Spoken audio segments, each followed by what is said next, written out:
Sorry about that. Good morning, everybody. Welcome to the North Dallas Plano Career Focus Group. It's November 14th, 2025. We're very glad you're with us this morning. Please note today's event will not be recorded for the public. Documents provided by the participants by our speaker are copyrighted, not for further distribution. Well, good morning, everybody. My name is Jeff Morris. Back in 2007, I took over facilitating and leading the North Dallas Plano Career Focus Group. This group's been around since the late 1990s. I took it over in 2007 when the prior leader landed a job. In 2008, I started a website called careerdfw.org, a website to help those unemployed in the Dallas-Fort Worth area.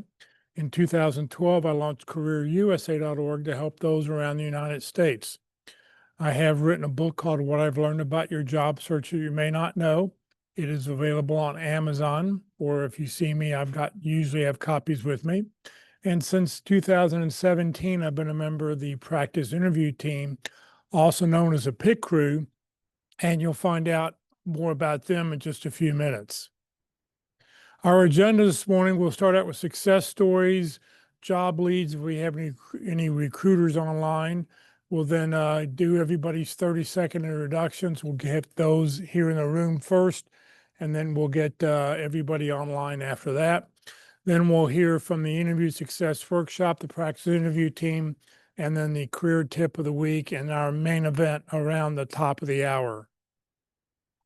Well, I'd start the meeting off with good news. Do we have any landings to report?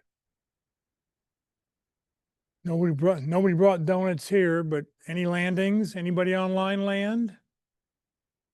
All right, we'll move on. Okay, for everybody online, if you will, open up your chat window, and we'd like you to put in your name, the position you're looking for.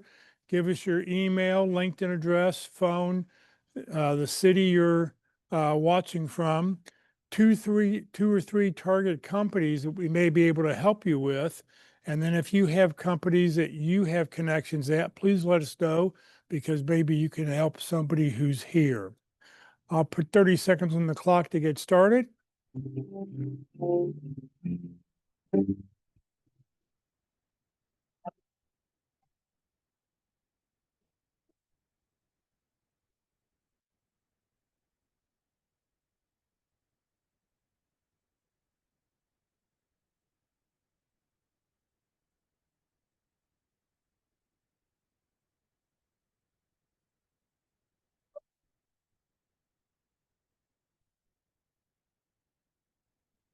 And if you're still typing, please continue to type away, and we will let you get your information in the chat window. Because if you don't put anything in the chat window, I do not know that you're with us today. So we want to make sure we get everybody added to the contact list.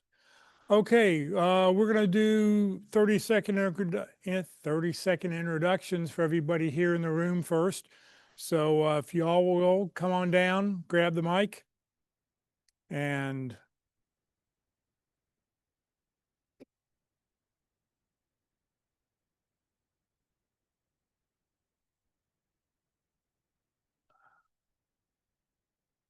you can flip it on. Yeah. Test. You're good. Okay.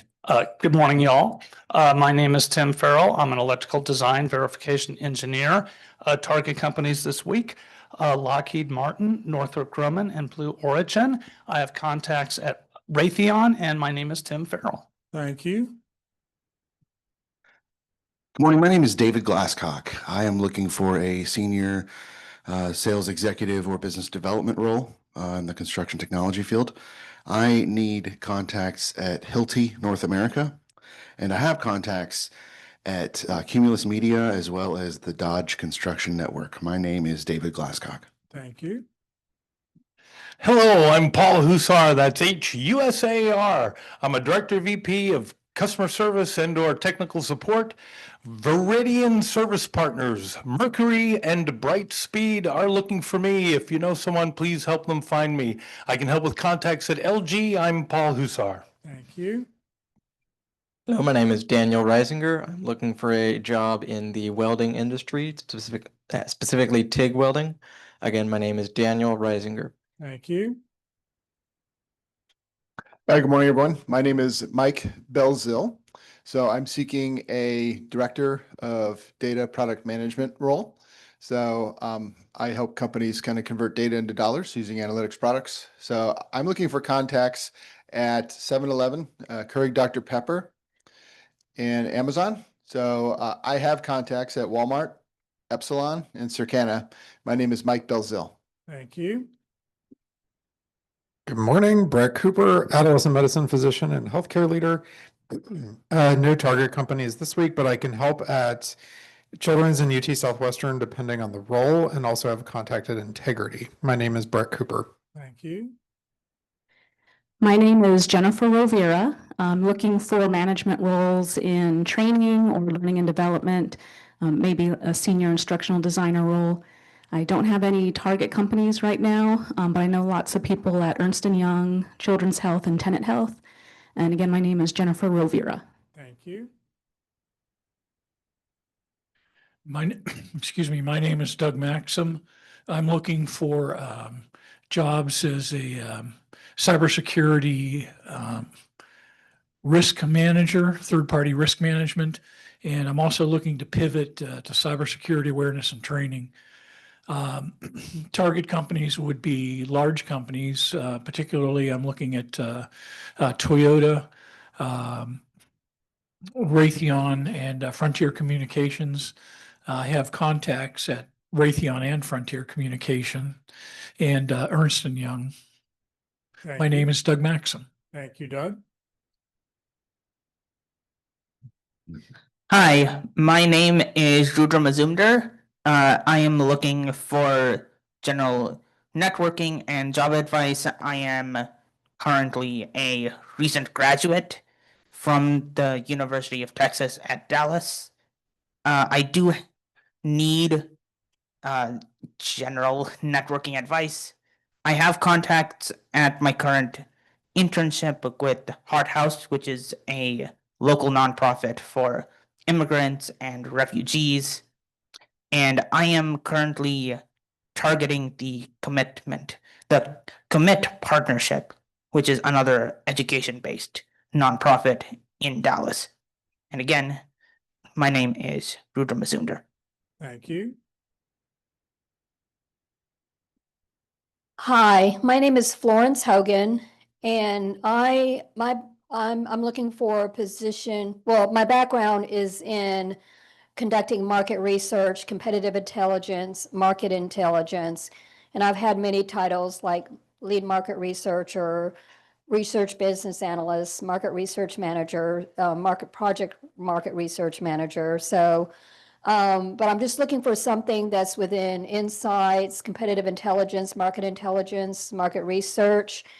And I need contacts and help with Solomon Page, Samsung, Equinix, Southwest Airlines, and I am definitely interested in Ernst & Young. So I'll connect with those people who have those contacts. Again, my name is Florence Hogan. Thank you. Good morning. My name is John Hart. I'm looking for a position in real estate land development. I'd like if contacts at Brightland Homes, and my name is John Hart. Thank you. Okay, good morning, everyone. My name is Amy Moss-Steller, and that's always a difficult one to remember. So think about Moss and a teller, and then you put them together, and then you've got me. So I am looking for jobs in advertising and marketing. Most recently, I was a principal at the Richards Group. So if anyone is interested in finding out more about that company, I can definitely help out there. And I am really just interested in any opportunities within that senior director executive level with any really big companies here in the DFW area. So no specific targets yet, but again, happy to help where I can. My name is Amy Moss-Steller. Thank you. Thank you. Good morning. I'm Phil Elsner. I'm a senior project manager, PMP. My degrees are biomedical sciences, and I'd love to be managing projects in the healthcare world. My name is Phil Elsner. Thank you. Sure. There you go. I'm Jeff Gustafson, and I'm a commercial real estate developer. I've developed over $1 billion worth of real estate in shopping centers, office buildings, and industrial parks. My name's Jeff Gustafson. The companies I'm looking for are contacts at S2 Capital and Center Point Properties. Thank you. Okay. Anybody else? All right, I'll take that. Thank you. All right, it's time to get everybody who's online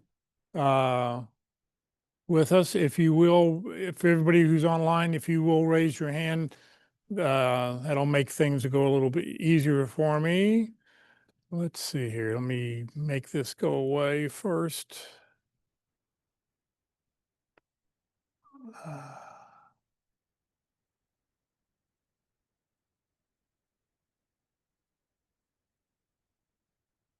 All right, Mark Jermansky, let you go first. Yes, my name is Mark Chemansky. I'm a senior technical writer and information architect. I do not have any uh, target companies, but I do have connections with Motorola Solutions. Again, my name is Mark Chemansky. Thank you. Nikki Duncan. Good morning. I am Nikki Duncan, a chief of staff or director of operations looking for remote roles. My target companies this week are Transcarent or Warp. Nikki Duncan. Thank you. Matthew Bianson. Very good. Good morning. My name is Matthew Bianchen. I'm a business development director. I'm seeking a role as a business development director. I've got contacts at Aramark and PepsiCo, looking for contacts at Nextine Hospitality. I'm Matthew Bianchen. Thank you. Tracy Harris. Good morning. I'm Tracy Harris. I'm a senior recruiter or senior search consultant at Thomas Edwards Group, a firm that's local to the Dallas-Fort Worth area, focused in accounting, finance, HR, and IT. My name is Tracy Harris. Thank you. Scott. Good morning, everybody. Scott Boudreau, Certified Planning, Inventory Management. Looking for a supply chain job specializing in inventory control or production planning, either remotely or in central New Jersey. If it has a part number, I can manage it. If it doesn't, I'll create one. Scott Boudreau. Thank you, Scott. Tim. Hey everybody, I'm Tim Uhas. I recently graduated from TCU with my MBA. I don't have a ton of contacts in the DFW area as I'm temporarily living in Columbus, Ohio, but I'm looking for jobs at American Airlines, Alcon, or Cisco. My background's in tech sales and product marketing, looking for roles in product marketing or sales and pricing analysis. Again, my name's Tim Uhas. Yeah, thank you. James Pence. Good morning, everyone. My name is James Pence, currently a client relationship manager or account manager, looking for actually any company or organization that needs help in strengthening their client relationships, trying to help in onboarding or renewals. So again, my name is James Pence. Thank you. Thank you. Kathleen. Good morning, everyone. My name is Kathleen McGregor, and I'm looking for a legal support office role in an in-house setting in Collin County, preferably not in banking or finance. And I have connections in the banking industry. And again, my name is Kathleen McGregor. Thank you. Thank you. Julio.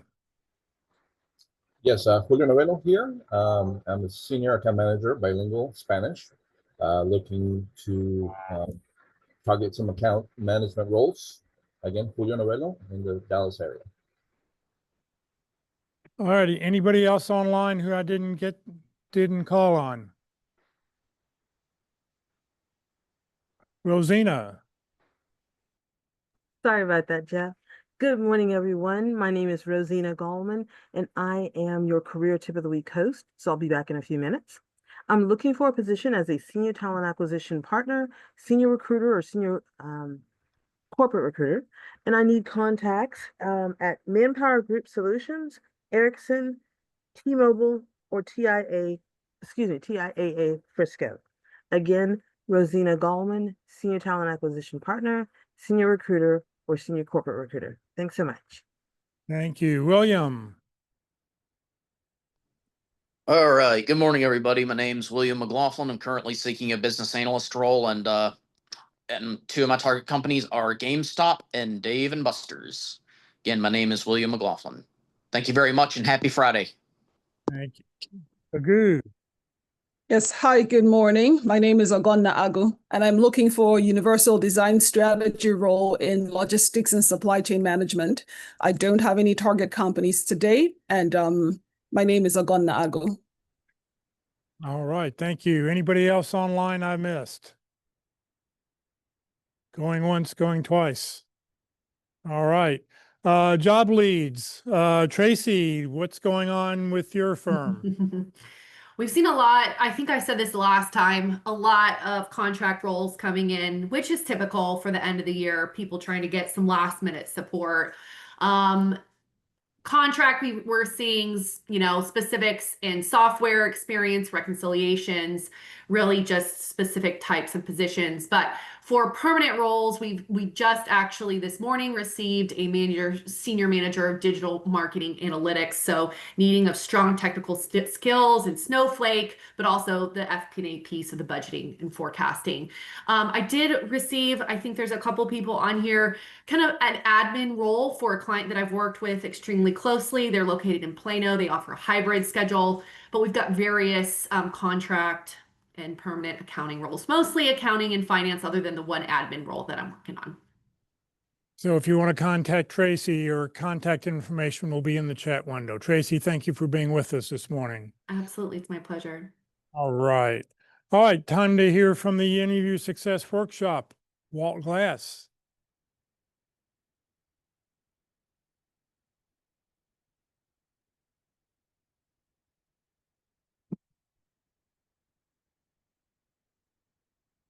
Good morning, everyone. My back hurts. Anyway, going through the torturous pain that I must go through today, I must tell you about the Interview Success Workshop. I love to help people learn how to sell themselves. And selling themselves is three elements: I am, I do, I help. So how do we do that? How do we learn how to do that? And so I'll put together the Interview Success Workshop. This workshop began in the year 2000. When I screwed up an interview myself. My company, riffed me 25 years in the company. And here some of you say, what's this new world of job search? Well, it changes almost daily. But if we can really sell ourselves confidently and demonstrate who we are, what we do, and how we help in an interview, we have done all that we can do. We cannot force them to choose us. I can't guarantee that you'll get an offer because you never know. But you can walk away from that interview saying, I've done what I should do. I've done what I could do. They know who I am. They know my background, expertise, experience, and they know the value that I can bring to them in this position. So how do I do that? I have the workshop on Tuesdays on Zoom. You have to be registered to attend. Go to my LinkedIn profile. My phone number and my Yahoo email address are on my banner. Send a request to that Yahoo email address because it is reserved for the workshop. I do have a queue right now, and so get in the queue. There are people that canceled, things change, and but I am kind of booked for the rest of the year, but there still might be a slot coming up in the rest of November and in December. You never know. So glad to have you participate in that. So since it's not a mock interview and it's a learning interview, I'll call it Learning Without Squirming. Okay. Well, we have to get out of the resume rat race and start considering the interviews we face. Oh my goodness. It's practicing where we all can learn, so jobless days will not return. My name is Walt Glass. Thank you. All right, the practice interview team. Hello, I'm Paul Hussar, and I'm so excited to tell you about the practice interview team. It's also called the Pit Crew. The Pit Crew meets here every Wednesday.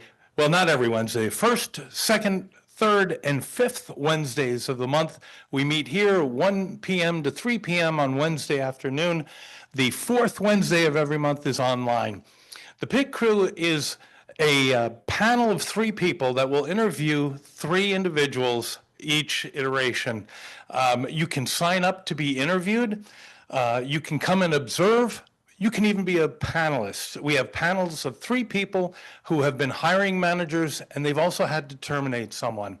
That qualifies you to be a panelist. If you're interested in being a panelist, we welcome additional volunteers. The Pit Crew can be found on LinkedIn under the Pit Crew. There's a group there.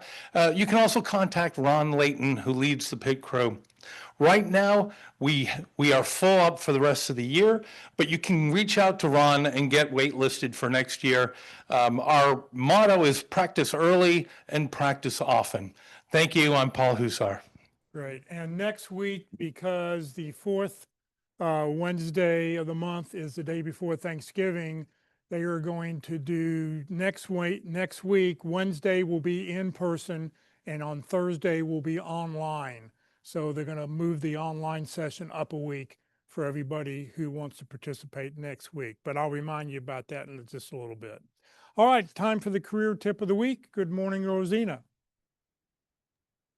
Good morning, Jeff. Good morning, everybody. Happy Friday. Super excited to be here, just like Paul. All right. Before I get started, Florence Hogan, when you announced that you're looking for market intelligence type information or contacts, reach out to Patty Bashy. She is in that arena out in Arizona. She also used to volunteer for us here at Career DFW. And so you can get her contact information from either Jeff or Walt, but it's Patty Bashy. She'd probably be able to, lead you in some direction with the contacts that she made. All right, so career tip of the week for today. Let's see. All right, we are doing the 10 high impact closing and professionalism tips. So hopefully you guys are going to get some great tips today. As you know, a lot of these articles I pull from Google Gemini. So this is also produced by Google Gemini. And the prompt that I used are, what are 10 high impact closing and professionalism job search tips? So the interview, closing, and follow-up stages are crucial to turning a good interview into a job offer. They are your last chance to make a high impact professionalism impression. So here are 10 high impact closing and professionalism job search tips split between the end of the interview and the post-interview follow-up. So interview closing tips for a high impact finish. These tips ensure that you will leave the interview on the strongest possible note. So first, you want to reiterate enthusiastically and directly. Don't assume that your interest in the position is obvious. At the end, state clearly, thank you for this opportunity. I am extremely enthusiastic and excited about this role and truly believe my experience in, and mention a key skill or achievement would allow me to make an immediate impact on, and then you want to put a company goal there. Second, you want to ask thoughtful and strategic questions. So show you're thinking like an employee, not just a candidate. Ask questions that demonstrate your research and forward thinking. An example would be, if I were to excel in this role over the next year, what visible impact would I have made on the team or the company's goals? Or what are the most significant challenges that you anticipate for this team in the next 6 to 12 months? Third, you want to bridge the gap with a final summary. When asked, do you have any final thoughts? Use this as a micro closing statement. Briefly connect your top 2 to 3 most relevant skills or stories to the company's needs. And then the goal You want to reinforce the idea that you are the solution to their problem. Fourth, proactively address a weakness or concern. If you sense the interviewer had a slight reservation about a skill gap or a career transition, briefly and confidently address it as one last time you're going to address it before leaving your interview. And so an example would be, I know we discussed my limited experience with X technology, but as my track record with with Y and Z shows, I am very fast and dedicated learner, and I am already completing a certification in X to hit the ground running. So again, you want to reposition yourself. And then fifth, you want to clarify the next steps and timeline. So professionalism means respecting everyone's time. Politely ask, what is the expected timeline for the next steps in the hiring process? And when should I anticipate hearing back? This gives you a framework for your follow-up and shows professional organization. So those are the 5 tips for interview closing, making that high impact finish. Now for professionalism and follow-up, these tips are for the sustained impression. So, and it'll also cement your positive image and demonstrate superior professional etiquette. So number 6, send a send a personalized thank you email to each interviewer, all within 24 hours. This is a non-negotiable. Do not send a generic note. And mention a specific, unique detail that you discussed with that person and briefly explain how your background relates to it. This proves that you are listening and makes the note memorable. Number 7, you want to reinforce a key selling point in that thank you. Use the thank you email to briefly add value. Did you forget to mention a relevant project? Did you think of a better solution to a problem they mentioned? Include a 1-sentence postscript or script or a quick addition. Example would be, P.S. Following our discussion about streamlining the reporting process, I realized my prior experience implementing a similar dashboard would be directly applicable here. All right, so number 8, ensure flawless written communication. Every piece of written communication, such as email follow-up, must be absolutely free of typos, grammatical errors, and formatting issues. Errors in a follow-up email can undo the positive impression of a great interview. Number 9, maintain professional patience.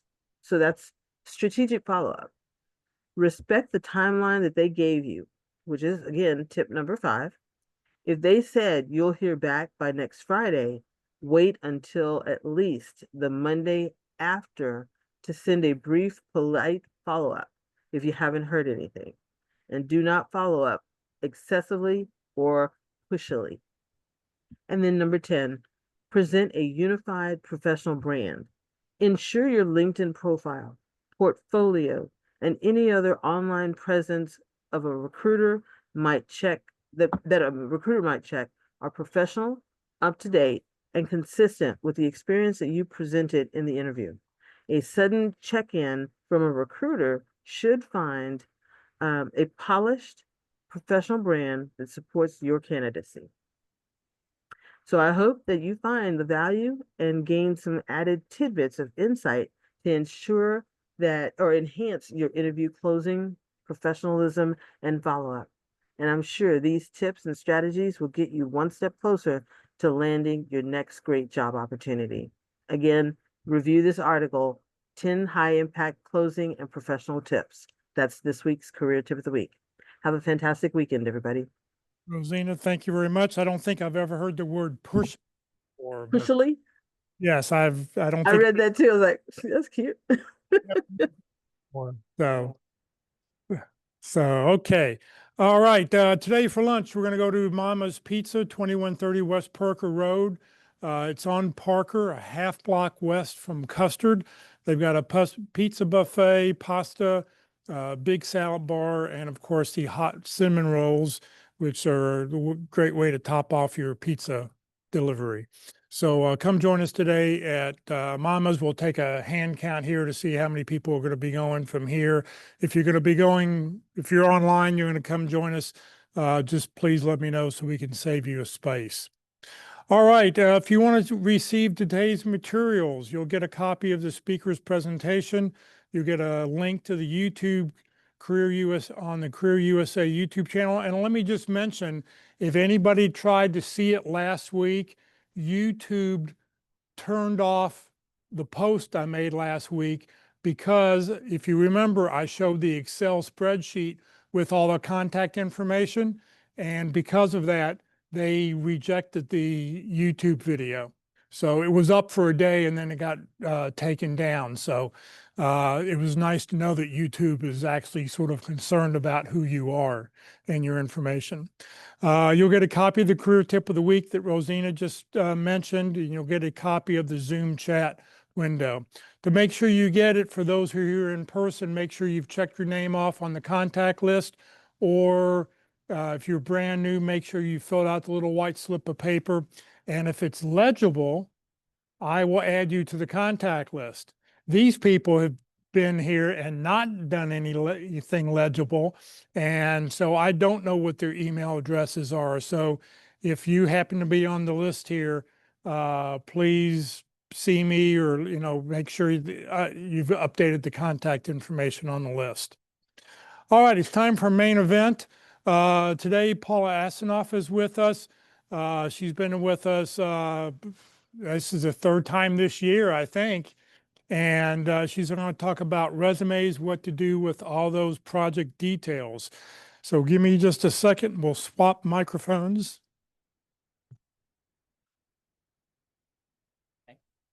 This goes Yep. like there. Yep. I'm not very good at this. Let's get everything.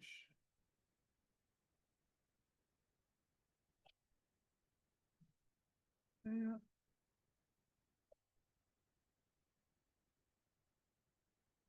You're gone. You're good to go. Okay. Can we move the people? Oh, the people are okay there. All right. It's just not okay on mine. Okay, so I'll pick it up from here. I'm always a tiny bit technologically challenged. Thanks God for all the people here that help me out. What we're going to be talking about here today is something that I see frequently as a problem on the resumes of people that have had project or engagement driven jobs. What happens is all that detail gets rolled into the main body of the resume, and pretty soon all you have is a mass of gray matter that nobody can figure out the flow or read it. So what we're going to talk about today is, how do you structure a resume for a project or engagement driven job? And by the way, we'll go through these, but these jobs are everywhere. You'd be amazed. Okay, now this works. Okay, how do I get to the next slide? That's interesting.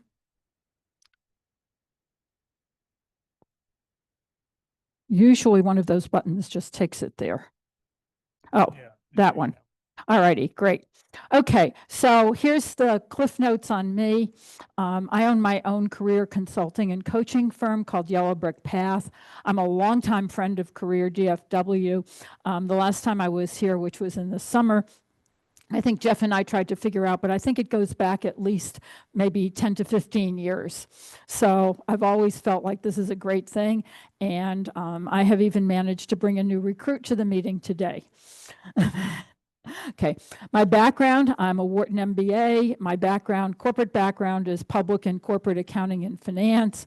I've served as the chief of staff to a divisional CIO, as well as having leadership roles in IT, financial systems, development. From there, I went to executive recruiting, predominantly focused on financial and IT executives, and about, oh God, it's almost 20 years now that I started with Yellow Brick Path, which is, again, my own company. Okay, so the question is, who has this kind of job? Okay, so first of all, there's kind of two people. One is individual contributors or team members who are hired for their expertise and who are credentialed more by the projects that they work on than their individual accomplishments and contributions to the company. That doesn't mean you might not have some accomplishments within your job, but generally speaking, you're not affecting the stock price. You're not running the, digital transformation. You're not in charge of delivering cost savings on a digital transformation, whatever. You work on a team that is doing hopefully some kind of important work for the company, and you are a member of that team performing a role that helps to make that project successful. Secondly, there are going to be people who are project or engagement managers or executives who are simply people who are accountable for the project or multiple projects or engagement for delivery and success. At the very highest level that I could think of, at the executive level where this comes into play, for example, is Accenture, which is a big IT consulting firm. They actually have a job called a delivery partner. So they are actually at the partner level. They're not responsible for sales. They're only responsible for delivering a portfolio of projects on behalf of the consulting firm. Okay, so I just went down and in 2 minutes said, okay, let's dump out a list of people who might fall into this. Consultants, IT tech professionals and managers, architects and engineers, auditors, corporate attorneys, corporate development, M&A deal makers and analysts, event managers, and probably a million others that you can think of if you don't find yourself on that list if you are one of these people. These kinds of jobs are everywhere in the structure of an organization. But again, they're going to be people whose job responsibilities is you're going to be assigned to a project, you're going to work on that project, the project's going to get completed, and typically then you will be assigned to a new project, and on and on. Okay, so what's the challenge here? The challenge is showcasing both your career and your work without cluttering up your resume. And the interesting part here is it's not that complicated once we figure out what the solution is. Once you understand the solution, it's really fairly straightforward to do this. And the answer is that you're going to take the project detail and move it to an addendum. Okay, that gets it off the main flow of your career. It makes the detail accessible and you don't have to cut back on the detail. It's nice because you can make it part of the resume document, or you can make it a separate document that you can deliver separately or electronically or whatever. I recommend titling this addendum with your name, followed by something like selected projects or engagements.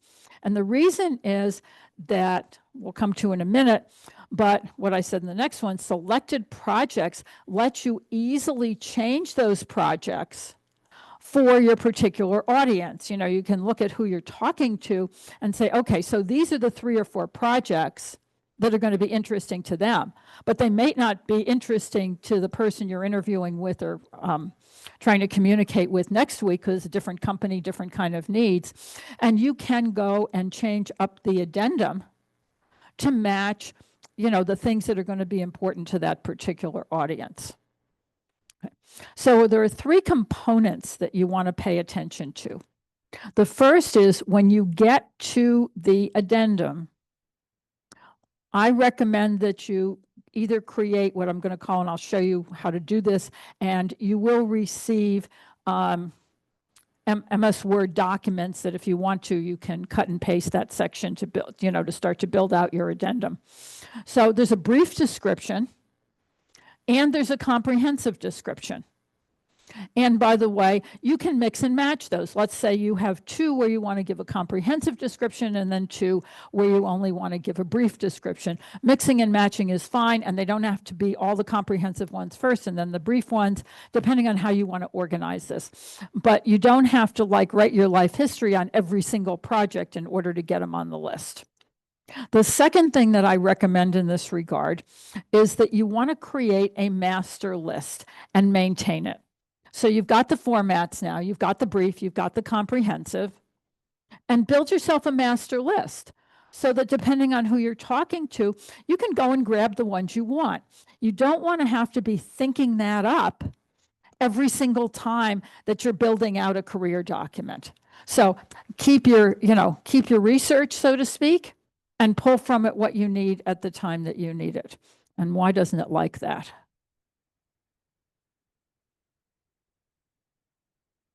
Because it kicked you out of the Wi-Fi. Okay, how do we fix that? Well, it's automatically trying to get you back in.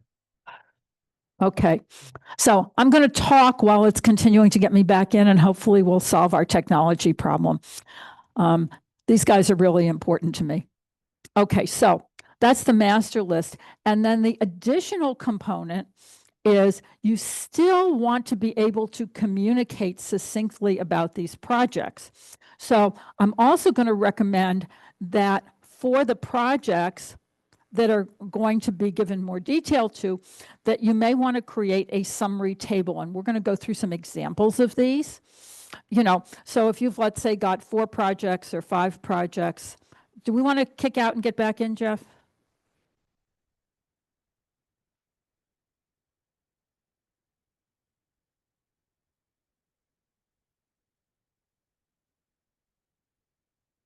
Okay, so the summary table, and in a minute I will have some examples to show you.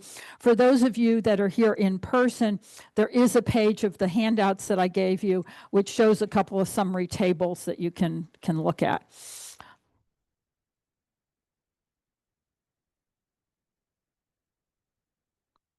Okay, I'm leaving it to the tech guys.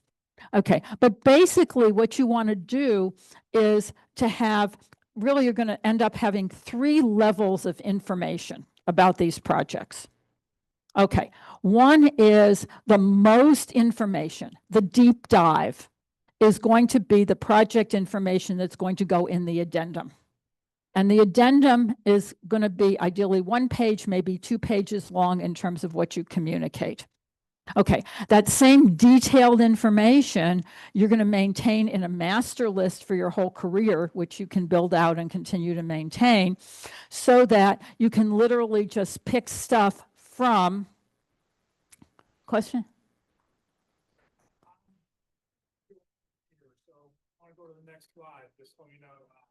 Okay. So anyway, basically you've got 3 levels of detail here, but the summary table is at all the way at the other end now, which is how much can you compress this so that people can get, oh, look, I'm back online. I don't know whose magic this was, but my computer's back online now. No, it isn't either. Okay, we're back to yours. All right, so the summary tables are going to be, it's going to be basically a little table with some, I use Microsoft Word, just tables, and it will have maybe 3 or 4 columns. And you're going to have 1 or 2 lines for each of those projects that can be organized, that can be sorted, but it is really that snapshot of the project. So you go from the most detail to the snapshot. And then finally, in the middle is what goes on your resume, which is, for the projects, is going to be a more summary version, bullet points, 1 to 2 lines. But also what's on the resume will include things that are possibly not project related. For example, if you did something outside of the project, or you were on a special something or other, that you want to bring forward, or you got an award or something like that, which is the flow of your career, including project A, project B, and project C, is what you want the resume to ultimately show up with. Okay, let's go to the next one. See what you get, Jeff. Oh, okay, well, sort of. All right, so this is basically the format. And the one that you're going to get looks a lot nicer than this, just from the point of view of, the font that's used and everything that you can. I wonder if I can, let's just see. Yes. Oh, but it's not going anywhere. Yeah, let's try this again. Okay, but basically We're right back where we started from.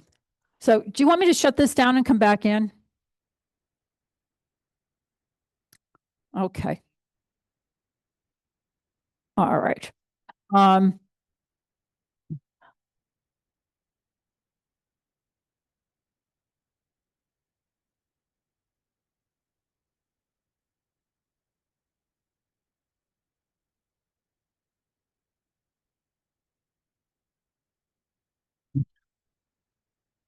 Okay, well, we'll try with what we're doing. Eventually, you'll have the right stuff. And again, I'm less concerned about the details of what shows up on the slide for the moment for you, as long as you get it and you can pick it up from the materials that are being sent out, as that you get the concept. Because even if you didn't have my templates, even if I didn't give you those, if you understand the concept, you can build your own in 10 seconds. It's not a big deal. You're building an addendum to pull off project detail out of the flow of your resume at that detailed level so that it isn't kludging up your story. All right. So basically, the brief one, 3 to 4 lines. It's basically just project name, project description, and impact, usually 3 to 4 lines. Okay, next one. Okay, not too bad. Okay, the comprehensive one, you're going to get maybe 3, possibly 4 of these to a page. Think maybe in terms of 3, but you're going to have the project name, and you're going to be looking for both the descriptive and optional official title. Now, where you run into an official title is possibly where you're dealing with a government contract or some kind of contract. For example, I had a client, and we're going to see part of his stuff in a minute, but he was a architect, I believe, construction architect for a hospital. They were building a new hospital building that was undoubtedly partially state funded or whatever. So somewhere this project had an official name, like contract number 246-745, it's got an official name to it, as opposed to New Radiology Clinic, which is the name that you would recognize. Next, project size and scope. How big is it? Size, and maybe it has some numbers, a $1 million over 3 years, something like that. And the scope is, how much is this covering? Is it enterprise-wide? Is it only for the Northwest Division? Is it internal to IT? What's the scope here? Okay, and then the nature of the project, which, again, you go back and look and you say, okay, so what is the project topic? What is all this about? And what we are going to do, what it is perhaps it is the pilot project for the implementation of the new digital transformation strategy. Okay, so you want to make sure that very quickly people have, kind of an idea of what you're talking about. And you've built some size and scope around it. Okay, the next thing that you want to talk about is impact. What difference is this project going to make to the company? That could be 1 line, it could be 2 lines, it could be 3 lines. Remember, this is an addendum. Write how much you want somebody to have. And it may be an ongoing one where this is what it's expected to do. It could be one that's completed, and here's what that project did achieve that I was working on. Next, engagement description. Okay, this one is where you get to write maybe what your role on the project was as the project lead, representing the finance department. I did this, and we did this, and we did this, and whatever. But you can, I kind of say 5 to 8 lines here. But this is where you can, in fact, if you want to, blow out the project for those details that you really want people to understand about your role in this project, how important this project is to the company, why it matters, what you accomplished, and you got 5 to 8 lines to deal with this. And then finally, for people that are in the technology space, this is optional for IT or other technical projects, you may want to have a technology profile, which is just a list of, technologies employed on this project that shows the expertise or the level or whatever. For some people, that technology profile might move in front of engagement description. For example, you might want impact followed by. Now, if the technology profile is 10 lines long, leave it at the bottom. If the technology profile is 1 line long or 2 lines long for technology people, you might want to put that ahead of your lengthy engagement description to give people a look at it. And again, it's going to be in the materials. It's on the slide presentation. It's also in the materials on Microsoft Word documents so that you can cut and paste from the, did you want to say something? Yep. Projects or things like that where you have, oh, thank you. What about, what do you call it? Projects where you have like a limited official scope, but there's a lot of unofficial things that you end up having to do because maybe it's like a new company or it's like you're helping set up groundwork or other things. Like, is that part of just So the you can either comprehensive? include that as part of your job description on the resume, and I'll tell you how you do that in a second, or it can be part of this back end. Most likely that's going to show up in we're not doing resumes today, but I recommend to people that they separate out their responsibilities and job description from their bullet point accomplishments. So for example, in that job description, it might be lead 3 teams in 2 regions who are doing, X with a budget of this. Responsibilities include A, B, and C. And then there's one more sentence that says, in addition to those primary responsibilities, also do A, B, and C. So it can just be a tag onto the end. And a lot of people have that. And again, what I find is particularly people as you get higher up in the organization, for example, it might be also serve as the company's spokesperson at outreach events. That may not be part of the formal job description, but it may be something that they want to make a point over. It can go also do this. Okay, next slide. Want me to try? Yeah, mine isn't doing anything.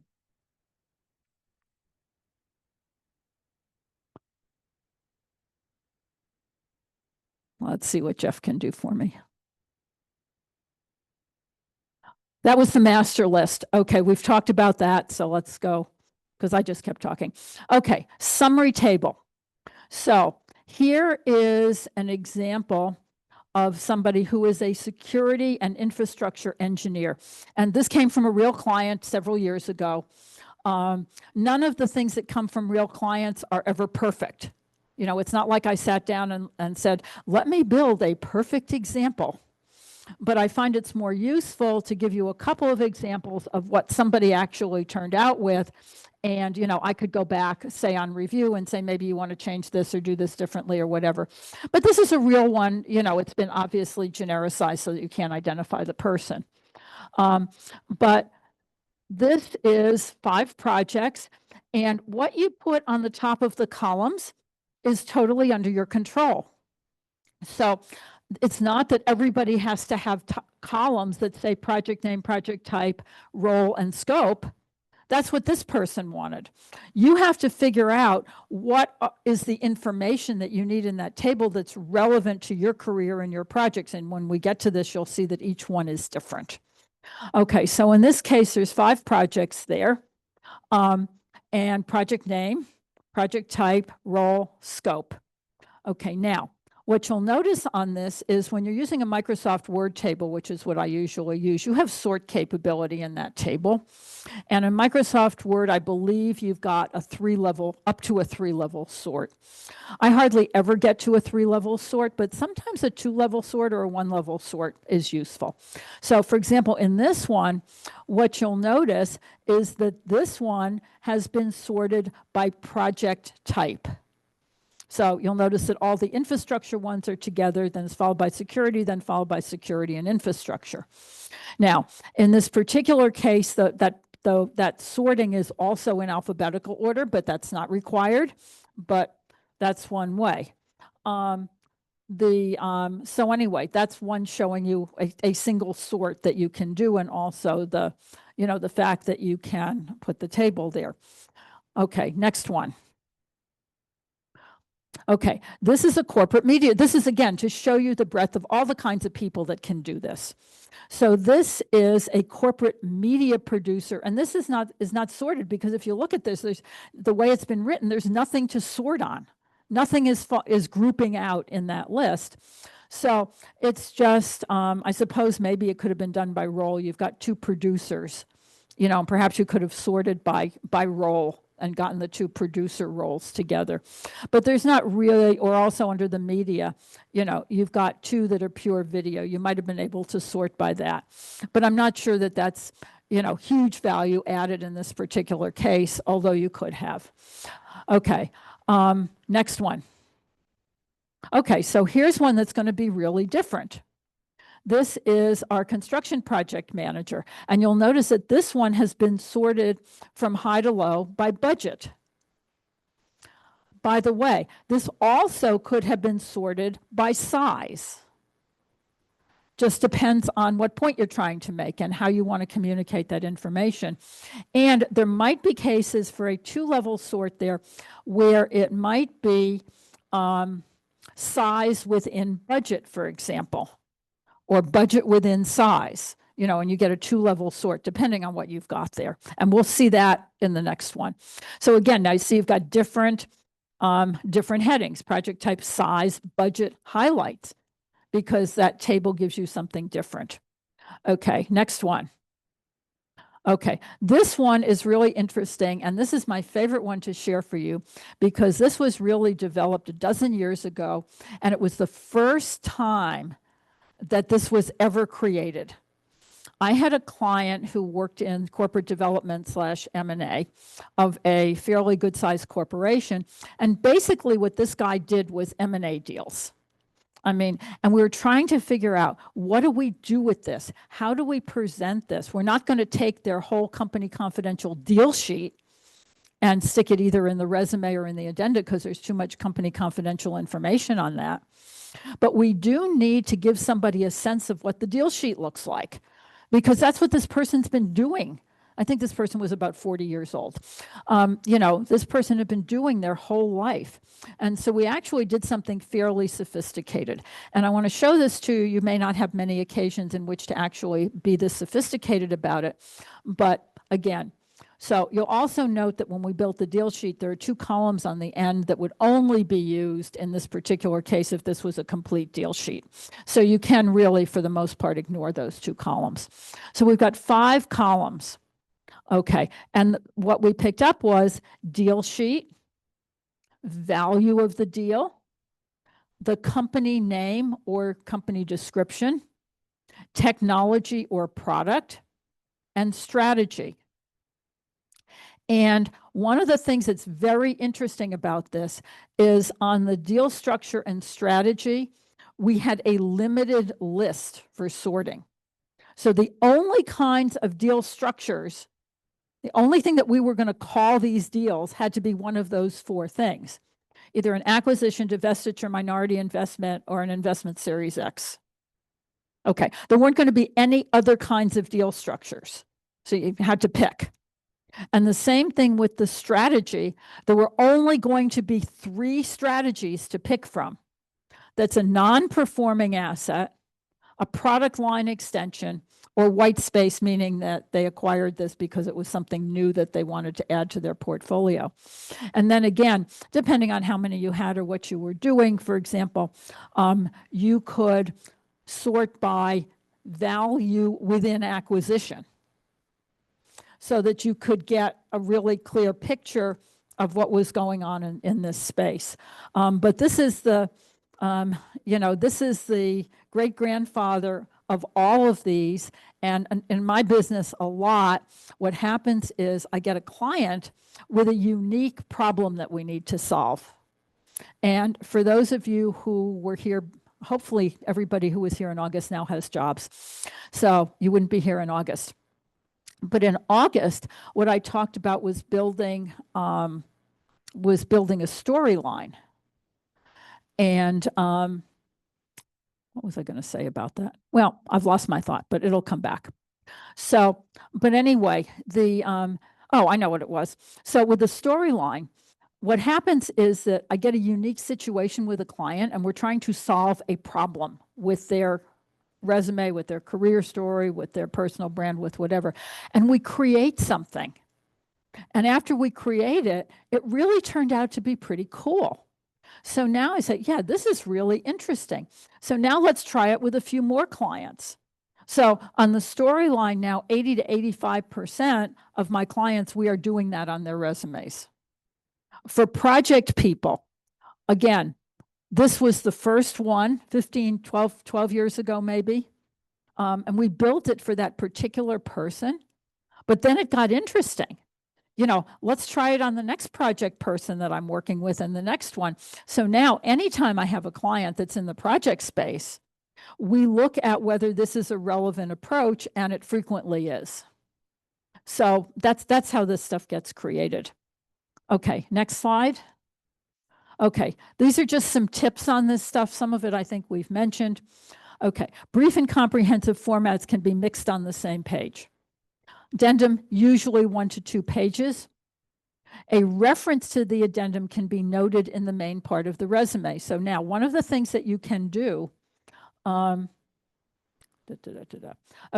is that this table, it can go at the top of the addendum. It can be the first thing in the addendum, again, to get people absorbing that information more easily. And then below that table would be the descriptions of the projects that are in that table in that order. Now, if you don't want them in that order, change the order that's in the table and then put the projects in the order that you want them. So that's one place you can put it. Okay, a second place that you can put it is in the resume itself. So for example, you can put it as the very first thing that comes up in the resume before the first job. Remember, this is just, 4 or 5 line table. It's not taking up a lot of real estate. But if you are a project person and you want to highlight that, you can put it right above your first company entry. Okay, and you just call it selected projects. You can also build multiple tables and put them at the top of, let's say you were in a job for 10 years, and then before that you were in a job for 10 years or even 5 years or whatever. You can build a table or a little mini table with maybe 3 lines on it and let it go from job to job to job. So top of the addendum, top of the career section of the resume, top of the, for a particular company or a particular job. And again, you just have to make a decision about, I always think of this as being customer service. Okay, where is this going to add value for the person who is reading the resume in terms of understanding what you want to communicate and helping them to select you?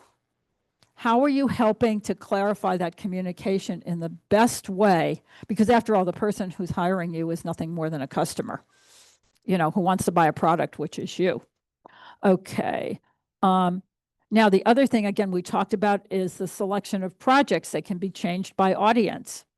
Okay, the other thing is that sometimes happens, and this in the master list, sometimes this is useful.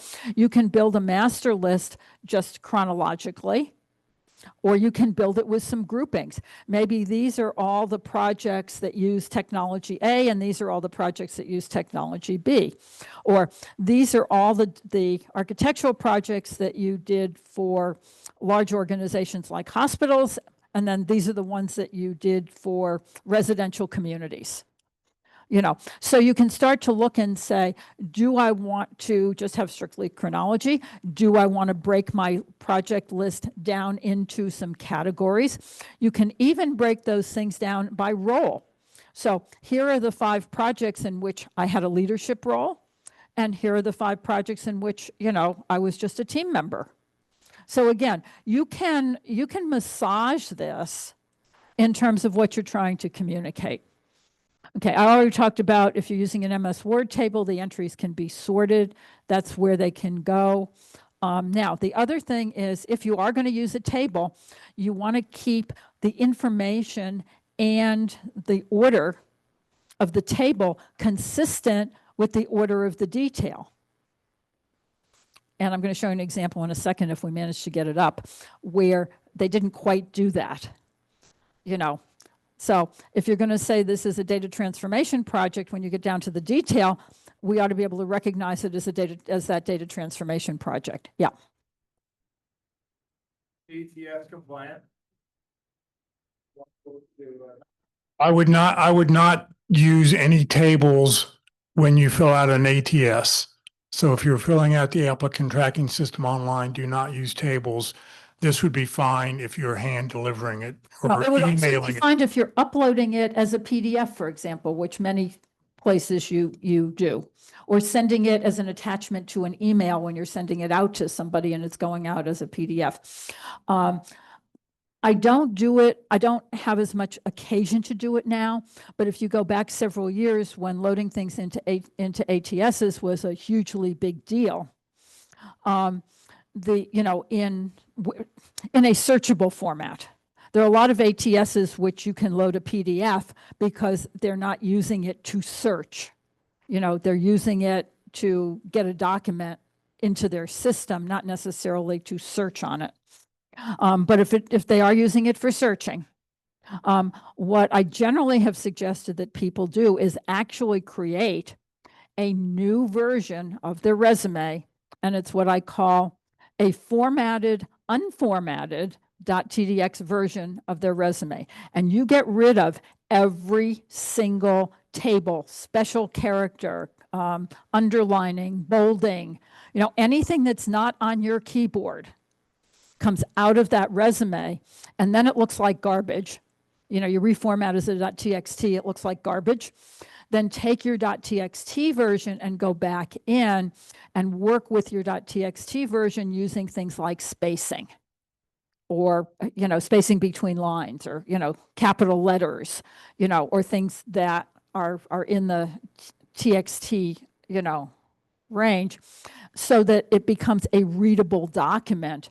And then that's the one that you want to, if you're going to searchable ATS, you don't even want to mess around with something that's got this much formatting in it. You actually want to create a document that is frankly ATS friendly. So yeah, and I've actually got a whole methodology for doing that. I have not had as much call to do that with any of my clients recently, because the vast majority of my personal clients are at a level where the only reason that their resume is going into the ATS is for compliance, and not because they're going to go looking for them in their applicant tracking system or search their applicant tracking system trying to find them. They're not going to go looking for a CFO, they're not going to go search their ATS system looking for CFO candidates. It's just not the place that they're going to be going. Okay, next one.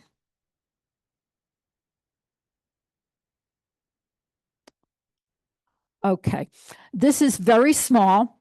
When you get it electronically, you can open it up and look at it so that it's a little bit more readable for you. But what I wanted to do was to take that security and infrastructure, and I pulled some pieces and sanitized them, so you can't recognize the person, and looked at a couple of pieces of it. So I'm just going to mostly what you're going to see up there is just blocks of gray matter on the screen. But when you get the PowerPoint, you can, expand that on your screen so you can actually read it. So up at the top, you've got it's a 3-column table with summary information. And then I went down to, and that, because remember, that's above the first company. So that's one that would have been at the top of the resume. So not every job in that table would have shown up in that job at that company, because now you're looking, if it's the very first thing, it's going to cover your career. If you want it to tie specifically to a job, then you need to bring it down into the body of the information on the job. Okay, but I did do one there. You could find on the table, you could find that project. And then I could find it in a very abbreviated, more high level description, bullet point, 3-line description in the body of the resume. And then that is what showed up on the addendum. Okay, if you tried to put what's in that addendum into the body of your resume, I think this really makes the point. If you tried to put that into the body of the resume, and remember, it's not just one project now, that might be 6 projects or 8 projects, and you try to put that into the body of your resume, nobody will ever find their way through it if you take it out and just leave it the way it was in that 2 or 3-line bullet point. There's not enough information to really inform the reader of what you were doing. So this is one way, this is, if we come full circle on why are we talking about this, it's a way to be able to provide not only the career flow and the summary document, but also to be able to provide the details of the work that you were doing without losing your audience in the communication process. And so I just did, how would you improve this? There are clearly, when you go and look at it, you're going to say, well, it'd be better if they did this or they did this or they did this. There are certainly some points of, if they really wanted this to be more perfect, that there are some things that they could go and do to improve what they have. But this is a real client and, the 80% solution. Okay, next slide, please. Yeah.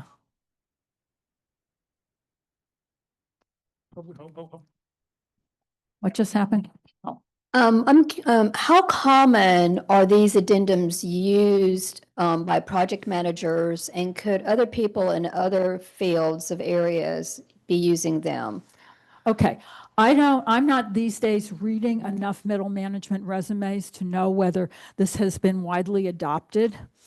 I know that for my clients, if they're in project related or engagement, like consulting related jobs, that we use them all the time. Now, both with the storyline embedded in the resume that I talked about back in August, hopefully not too many of you were here, or this one. These are things that have been developed as solutions for clients, and they're not things that were taken to the broader market. I don't work for an outplacement firm. I don't work for somebody who's building, online resume templates or something like that. When ideally, when I come and talk here, what I try to do is to give you something that's beyond what you're going to find, if you go someplace for more traditional approaches to things that might help to give you an edge in communicating or putting your materials together, or whatever. And in fact, it's possible that for some of you, if you're not comfortable including all of that project stuff and putting an addenda in, if you can create it just for yourself as a piece of reference material. So they have, just your resume, and then you have what would have been the addenda put together so that when you start talking to people, it's organized. You have that data at your fingertips. So it could at one end be nothing more than a reference for yourself as you're interviewing, talking to people, whatever, or it could be embedded in the resume, and sent out as a document, or it could be created as a second document, and depending on where it's going, they're getting 2 documents. Now, you're not going to load an addendum as a separate document up into the upload to a LinkedIn job description. That's not going to work. But you're going to have cases where you have more direct contact, or something is going directly to a recruiter or something like that.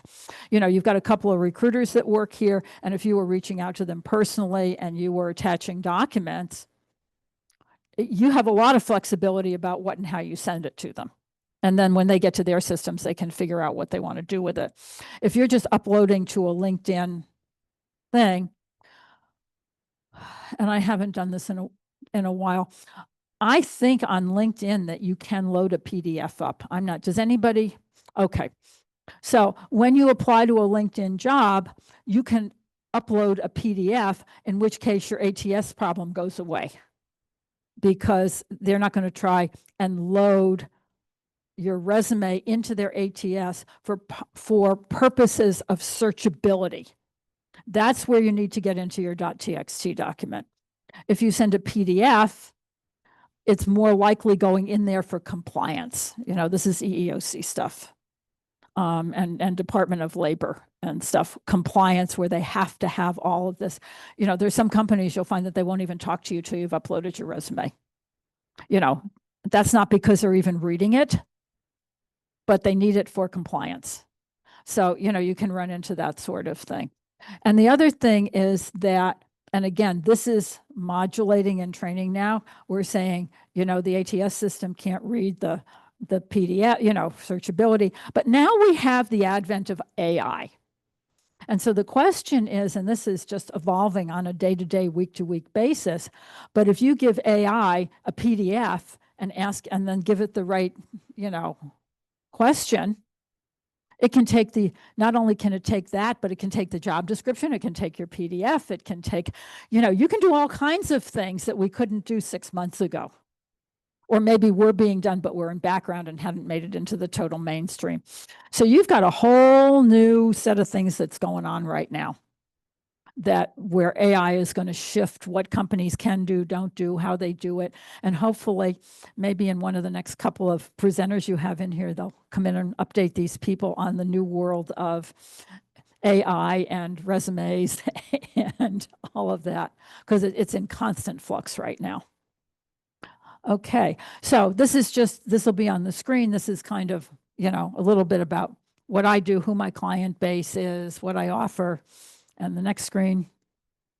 And that's all my contact information.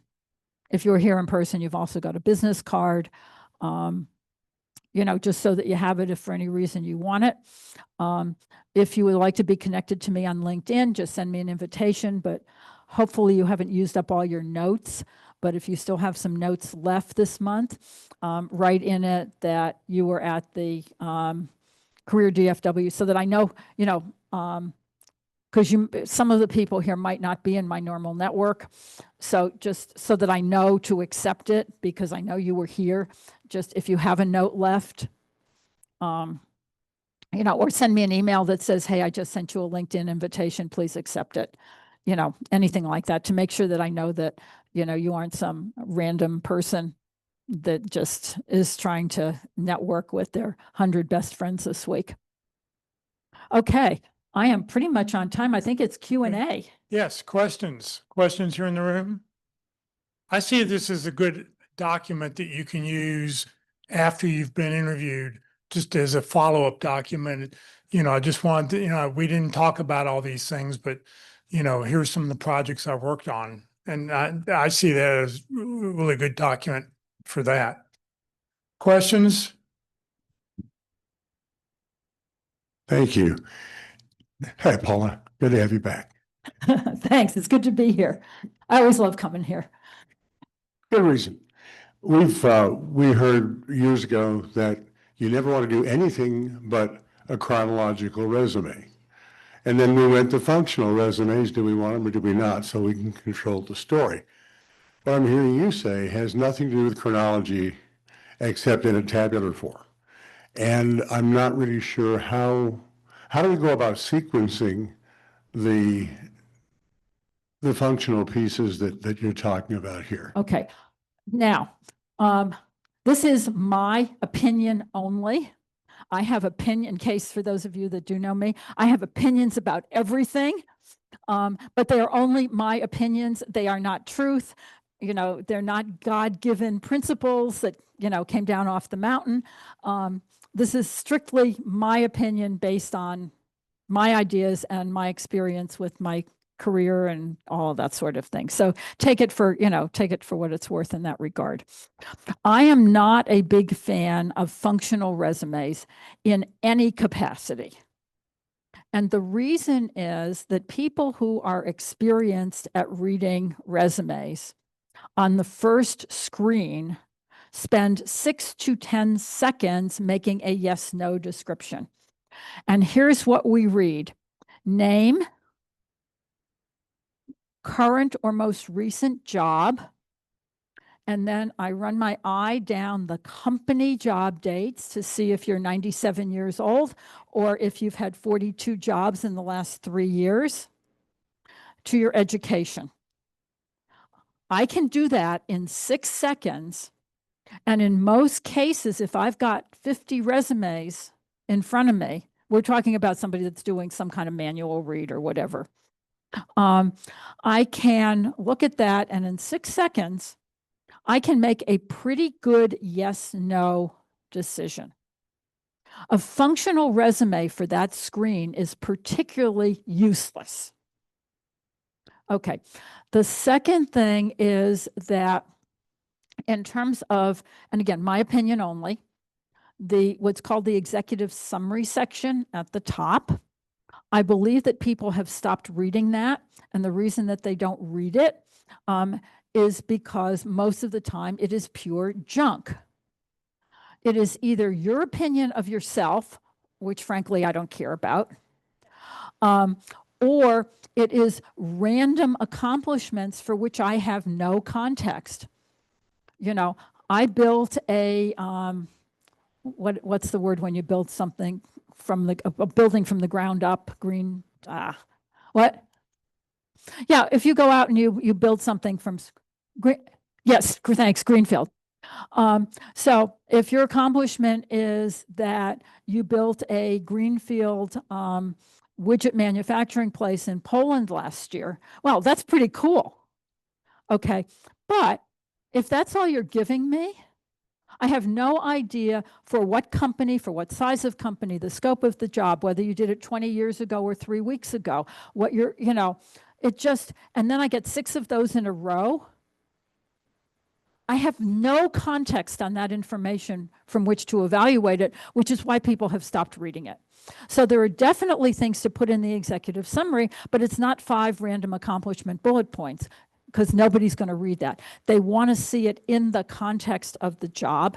And if I've gone to a functional resume, the problem is I have lost the context again. So that's, like I said, it's just one opinion among many, but it's, it's my opinion as somebody who's, been looking at resumes for over 30 years as an executive, as a hiring manager, as an executive recruiter, and now in my own business. I am a big fan of chronological resumes.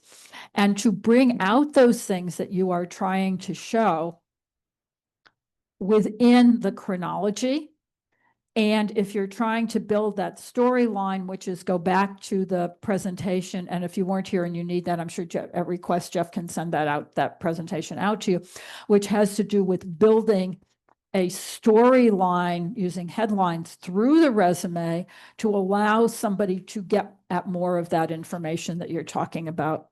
So was that helpful at all?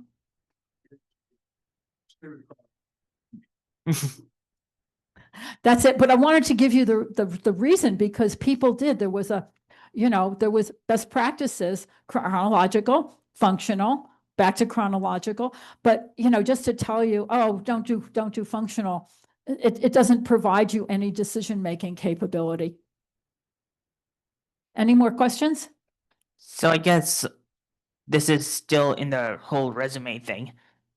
I know I went to an AmeriCorps, like a mandatory AmeriCorps event a couple of months ago where they also did resume building. And they recommended specifically for people who are like recent college graduates that the executive summary section is basically saying, hey, I'm a recent graduate. Here's my education, and I graduated in this portion. But if you're not one, that you basically get rid of that entire thing because it's not and relevant. again, it's kind of a decision thing. And For people that are new grads, I actually have a slightly different format altogether, which I can share with you. Okay. But I have a different format for new grads because for new grads, you are selling two things. You are not selling the 2 years that you worked at McDonald's over break. And I had done years ago, I did a presentation on not doing that. But what are you selling as a new grad? Okay, you are selling, number one, your education. You are a new grad. So you want to pay a lot of attention and a lot of detail to presenting your education and your skill sets and your this and your that and, you know, whatever. So I have, as I said, I've got a different format for that. The second thing is you're talking to relevant work experience, not McDonald's and not the time you spent in the cafeteria or the bookstore. Now, of course, and again, you have to think in terms of what's relevant here. If I want a job in retail something or other, then working in the bookstore is highly relevant. But it's not relevant if I want to be a radiology tech. I'm sorry, you got a question? Okay, so again, it's looking at it to say what experience builds my portfolio of credentials. And so, yeah, working in the bookstore, if you want to be in publishing as a career, working in the bookstore makes sense, but working in the cafeteria doesn't.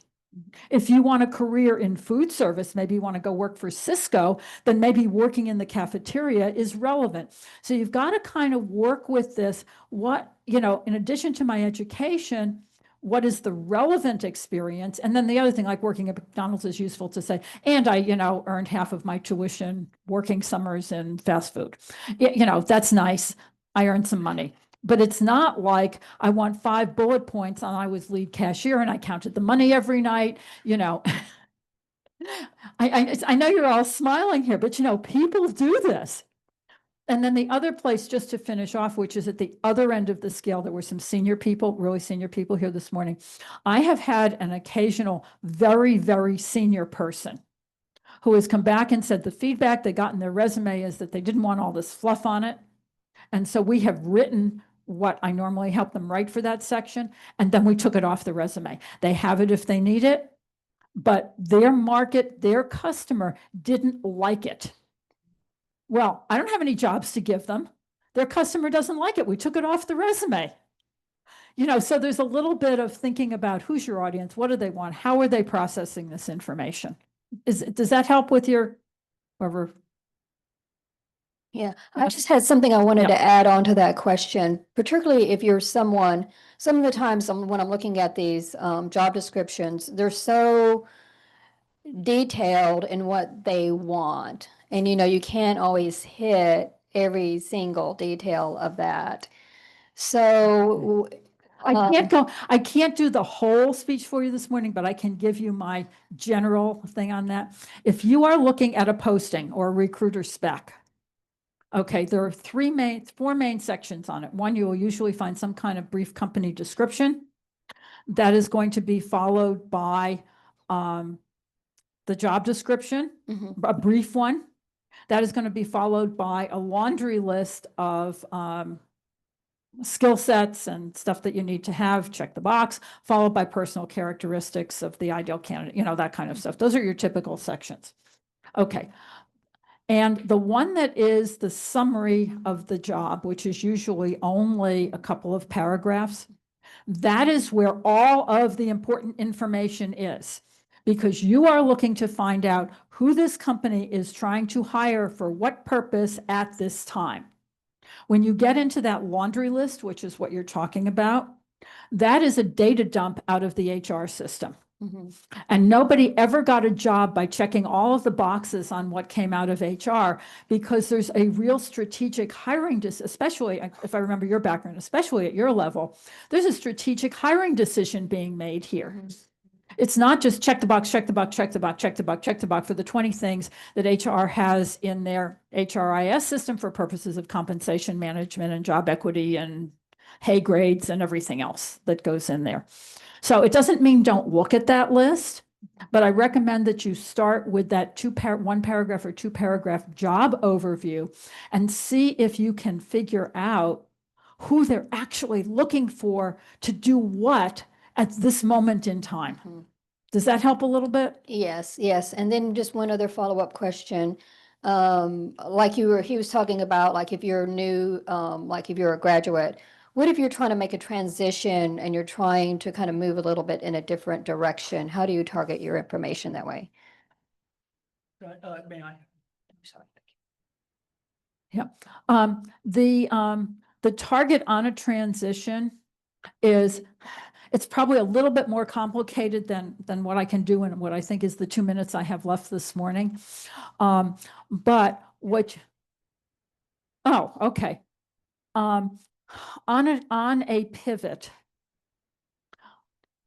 you want to be talking about the job that you are going after and taking the information in your background and making it support that. And I usually have people put on, let's say you've never done that job before. You've never held that title before. And then there's a difference between, am I making a 180-degree transition, or am I just trying to get to a slightly different role or a slightly higher role?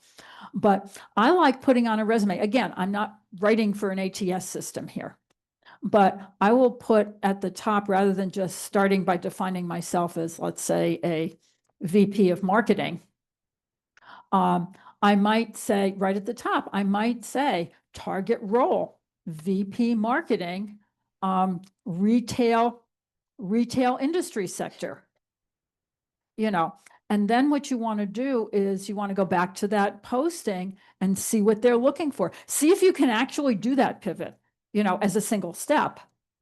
If you're doing a pivot, it may be a 2-stepper. And here's my favorite example to give people on that. Let's say that you want to be a hotel manager and you've never worked in hospitality and you've never managed anything in that space before. And what you're doing right now is that you're working in accounting for some manufacturing company. Okay, you're not going to get to be a hotel manager, no matter how much you want it, in one step. But probably the first step is to get an account, you've got an accounting job in a manufacturing company, is to look for an accounting job in a hotel. You got to get there. Something's got to be a lateral on this. Okay, so what are you doing now, and how can you place yourself in your new environment? And the opposite works. Let's say you're working in a hotel in accounting, but you want to get into hotel marketing, the same sort of thing. But it's a 2-stepper. Once you have an accounting job in a hotel, then you can look inside that organization and see if there is a career path before you take the job. But if there is a career path from hotel accounting to hotel management, and maybe it's a 3-stepper, maybe you have to go from accounting at corporate to, to night supervisor in a hotel property, to moving up that line into being the hotel manager for that property, to being the regional vice president for, Marriott properties in New York, or, there's going to be some career path, but it may be a couple of steps, but at each point, some strength that you are bringing has to be an easy hire for the next guy. Okay. Another one in that regard, easy. I'll come back to it. I get too many things going on in my mind right now. I'm listening to this one and this one and this one. So go ahead, and then I will come back if I think of it. Okay, thank you. So when you say the word addendum, I think of the word additional, as in adding additional pages to my resume. If I understand that correctly, how long should my resume be? What's the maximum number of pages? Or should I be thinking, instead of the word overhaul my resume? And thank you for your presentation. Well, you may want to overhaul it if it's not good, but the general rule of thumb for resumes that are being read by human beings, and these are resumes, not CVs, which is an entirely different thing. If you're in CV space, none of this is relevant. That's a totally different deal. Okay, but in resume space, except for very early stage career people, generally speaking, you're looking for a 2-page resume. Very early stage career purposes, like a new grad, you are most likely looking at a 1-page document. Not always, depends on what you got to sell. But you are looking for a 2-page document. For people who get up into, again, some of you who have read my book, you get up into biospace, if you need a 1-page quick read overview, you're probably moving into biospace. Is that making sense? So the addendum is, how do I manage to have something that's 3 or 4 pages long without breaking the 2-page rule? Is that helping? Okay. This whole thing, addenda, master list, and all that. Essentially, you can say like at the end of, like, you do your 1 to 2 page resume, and then maybe at the end you make a link. Either comes after it, Yeah. or it's a separate document, or it's just research for you. But this is about really getting control of your data. So like, would you recommend is saying like, oh, hey, I'm going to embed a link that my opinion, no embedded links anywhere. Okay. I even take have clients take hyperlinks off of LinkedIn profiles, telephone numbers, email addresses, and no little cutesy telephone icons on your resume. Any company worth its salt will have where's my IT guys in here? Any company worth its salt will have a firewall that will undo every single hyperlink in every single document that you send them before it even gets near them. Yes, yeah, right? So don't worry about putting hyperlinks in anywhere. They're going to be gone before they get to anybody. Not to mention the fact that they come up in that ugly blue color and send my attention to the least important thing on the entire document. Yeah. You've done a very thorough job in talking about new people to the workforce. A lot of the people that have been your clients are folks who are in the executive and the senior levels. Right. Many of us are. But if we're looking at the curve, my opinion, right or wrong, please disagree if you think I'm off base, is that most of the people who are looking for work in this room and elsewhere are somewhere in the middle of the career path. Those of us who have been, and I'm a PMP, senior project manager. Okay, this is perfect for you. What's that? This is perfect for you. I hope so. That's something. This information should be helpful for you. Of course it is. It came from you. The question is really, how do those of us who are in the technical world who are not handling budgets have a way to monetize what our contribution is? Obviously, everybody gets a job to either save the company money or make money for the company. So how do those of us who are in the middle in the technical space that at that time at least are not looking at any time of budgetary decisions? That is how do we monetize what we do? That is exactly what some of this is designed to do. Okay, so first of all, in your space, if I were just going to say that project management space, at the executive level, that's pure project management. The highest up you are going to go is going to be the person who's in charge for the PMO.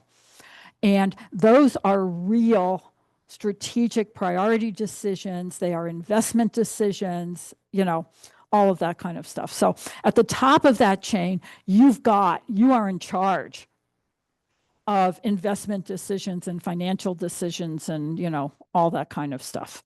Okay, if you come down to where you are actually in the project space and monetizing things, it's not you anymore, really. You can talk on time, on budget, all of that stuff becomes very relevant. This thing had a budget, it had a, it had a time frame. Did you, on time, on budget? That's the very first thing that that attempts to monetize it. Okay. The second thing in the project space is the project. Because for most people that work on those kind of projects, as you were saying, they don't have direct control over making a financial impact, either making money, saving money, which of course are the two best ones altogether. But look at the project. And this is why this scenario works a lot. Look at the project. What is the value of the project to the company, at which point you have become instrumental in the company successfully completing this M&A deal as a result of integration, post-merger integration of systems, or, I mean, that's a project you could have, right? Post-merger integration of systems. Okay, so you personally, but the project itself is critical to as a result of, or instrumental in, or participated in, or had a key role in the success of the post-merger integration of 4 systems that span 3 continents and 2 recent acquisitions in the highly complex financial services industry. You starting to feel a little more important? Right, but what I'm saying is, as opposed to, I was just a worker bee that did some stuff, or all I did was watch the budget to make sure nobody was running over. I mean, that's a nice metric. But the bottom line is, how important is the work that you've been involved in, and what was your role in that work? Question? Build on what you're saying to your question. A couple of tips that I've seen, because that's always a challenge, right? How do you quantify the value? A couple thoughts that I've learned is, any project you're with should have some sort of, operational success metric. So you definitely want to start with that. If you have a finance person or a finance that can help you monitor, how do you convert that metric to like dollars and cents? And I think if you're conservative and reasonable, and don't overcomplicate it. I mean, business at its essence is like, did you improve revenue? Did you decrease costs, or a combination of the two? It's really what you want to hone in on. And it's going to be the project, not you. Yeah. Okay, so if you can credential yourself by the company you keep, so to speak, by the project that you worked on. If you worked on the NASA Challenger project, you're credentialing yourself by the complexity and importance of that project. And presumably you played a key role in keeping this project on budget, which was actually successfully ended 2 weeks ahead of the target date. So those are some of the kinds of things that you can do in that regard. I really had something in my mind for this pivoting thing. Just see if I can grasp that thought back. Well, I'm sure by the time I leave, I will have remembered it. Okay, any other questions? Anything else I can help with this morning? Anybody online have a question? Anybody else? Quiet online crowd this morning. Anybody else here in the room? Well, Paula, thank you very much. This is a whole area that I've never even thought about, having just putting together all the projects you've worked on, because I think it's 2 uses. It's a great follow-up email after the interview, and it's also a great way to prepare your star stories, because you're thinking about the things that you've done and how you did them, and all that detail. And when you can think about that, it gives you you can rehearse it before you go into an interview. Okay, I did want to say one thing in terms of quantifying. I mean, there's monetizing and there's also quantifying.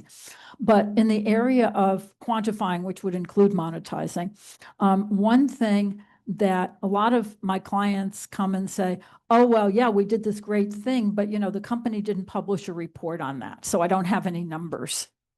Okay, and I say, well, so you thought this was a very cool project or whatever it was you were doing. Yeah. And your boss thought it was cool? Yeah. And your boss's boss maybe even thought it was cool? Yeah. So how did you know? If the company didn't produce a report, how did you all know that this was cool? What are the success criteria that somebody's got up in their head for why this was cool? It is not always necessarily, ideally it's quantifiable, and you may have to go someplace else for a number besides the official monthly reports, but it may not be quantifiable. It may be a little bit more, you know, qualitative as you think about it. But what you're really trying to display is the success and the value of what you've done. You know, so that's another way to think of, you know, to as a thought starter anyway, as to where you ought to look for in your mind for this information. Okay, and then I guess the last one, as long as we're going through all of this, is that in terms of accomplishments, there are really three kinds. Stuff you did. You thought it up, you created it, you executed it, whatever, that's great. Second one is stuff that you were in charge of but didn't do yourself, where you led a team that did something. There's no way that any of you installed the new payroll system all by yourself. Okay, in that case, you will have led the team that successfully implemented the new payroll system, you know, whatever. And the final one is the one where it really isn't your objective at all. And this is 100% true for any client-facing consultants doing client work. It's going to be true for a lot of people that work in staff departments. But the accomplishment actually belongs to the person that you're working with, not you. In which case, you were instrumental in, you participated in, you partnered with X to get this result. And my favorite example of this is inventory turns. Everybody know what an inventory turn is? It's how many times the material changes out of the warehouse. Okay, typically the actual owner of that is going to be in the business unit. It's going to be somewhere between the supply chain guy, the warehouse manager, the sales force, the division president, but it's over there, you know, increasing inventory turns actually is a business objective and accomplishment. Now, the guy who's in financial planning and analysis, FP&A, I don't care how many reports they generated, how many meetings they went to, how many brilliant insights they had, or any of that. At the end of the day, FP&A guy, it does not own the accomplishment of increasing inventory turns. And so you become kind of like a consultant, which is partnered with the warehouse managers for them to get this result. You know, so again, you want to be careful about who actually owns the accomplishment and how to present it. Most people, especially as you get to the middle management or executive level, you should have all three of those kinds of accomplishments, not all necessarily in the same job, but I want to know that you can do stuff. I want to know that you can lead people in doing stuff. And I want you to know that you can help other people in doing stuff. Okay, so that's my encore. Okay. Paula, thank you very much. Thank you for being here. Thank you. Thank you. All right. Coming up next week, it's me. Once a year, I'll do a presentation. Career DFW is having a birthday. It's hard to believe it's been 17 years, but that's what we're going to talk about next week.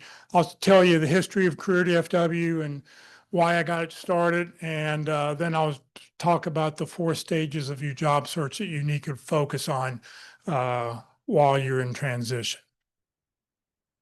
On the Career USA YouTube channel, this presentation won't be there, but you can go look at other presentations. There was somebody online wanted to know if I would edit last week's presentation and put it back up online, and I will do that this weekend. So I'll get that back up and get it posted. But this one won't be, but if you want to see any of the others, just go to the Career USA YouTube channel, click on playlist, and then down the very bottom left where you see view full playlist, click there, because up will come a list of all the dates and speakers and topics, and you go back, watch any one of those that you want at your convenience. Just remember the speaker starts about 30 minutes into the video, because I start the video at the very beginning. All right, next week, Tuesday, LinkedIn Tuesdays, Ruth Lipsky will be with us to talk about the back to basics, making LinkedIn work for you. So that'll be next Tuesday at 1 o'clock. Next Wednesday, the practice interview team will be meeting in person right here in this room, Christ Unit Methodist Church, the corner of Parker and Coit, from 1 to 3 o'clock. And you can come watch an interview if you're not scheduled to be not scheduled to be interviewed. And then Thursday, the practice interview team will be online only, doing a special Zoom meeting, because normally they do it in 2 weeks, but because of Thanksgiving, they're going to take that Wednesday off before Thanksgiving. So practice interview team will be meeting on Thursday at 1 o'clock, and you'll get the Zoom link. Zoom link will be either on the Career USA website, or you'll get it in an email this week. And then next Friday, Career FW17 and the 4 stages of your job search. Coming up after that, because of Thanksgiving, the Friday after Thanksgiving, we will not have a meeting. And then the first Friday in December, we will do open forum and talk about whatever questions you have about your job search then. Today, we're going to go to Mama's Pizza. Come join us. How many people think they'll be there? 1, 2, 3, 4, 5, 6, 7, 8, 9, 10. All right, so whoever gets there, try to put some tables together for 10 of us. That'll be great. Huh? I don't see anybody online who said they will be there. All right, so that'll be that. So if everybody else, thank you very much for joining us today. Paula, once again. Yeah. Mike. One more comment from Paula. Okay, there was a question that I didn't get to finish up, which was the difficulty of being in middle market job search right now. And the problem is that this is totally changing. Okay, and it's kind of a mess, frankly. The platforms are changing, the recruiting practices are changing, the recruiters are changing, AI has come in. And, you know, if you're 1 year out of school, it's all going to be AI bots and networking. You know, if you get to be an executive, certain things have changed, but 70% still looks like, you know, if I'm hiring the CFO for IBM, it still looks like it always did, except for a little bit of research and a few systems. Okay, that middle space. And so I guess the way that I think about navigating that is assume there's a whole bunch of muddy water underneath you that's continuing to move along, and it changes weekly or monthly, or depending on who you're talking to or how sophisticated the company is or the recruiter or anything else. And so on that end, you just have to keep your eyes open and pay attention to what's going on. But above it, in terms of where you have control, is with the data. If you have control of the data, of your career, of your accomplishments, think about this as that you need to be able to take that data and consistently re-platform it.